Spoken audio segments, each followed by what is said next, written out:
Играят видни ваши футболисти, утре имаме финал на Купата на България на ветераните, така че очаквам Барбов да ви кара да това задържим днес, особено сина му. Дете гуши. Относно проектите ви казаха, и кмета, и министра са сериозни хора и ще свършат работа. Аз може милях да проверя магистралата, защото до година живот и здраве на Академай, края, началото на юни, вие сте и най-хубавия квартал на София. Браво! Имайте предвид, че остава ни едно голямо съоръжение. Само иначе през цялата магистрала вече минах на асфалт.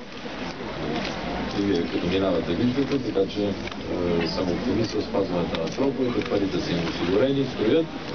А когато имаш тая магистрала, може да работиш или да ходиш до София да си пиеш кафе, тук да става прекрасна природа, на чист въздух да си живееш. И това ви казвам, че вашето ще е по-хубаво, отколкото на самите софиянци.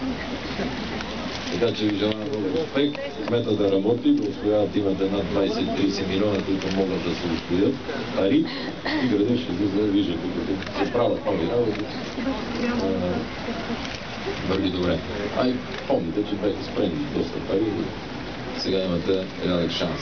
Но от мен зависи най-вече магистралата и ще го направя за благодаря на хората. Браво!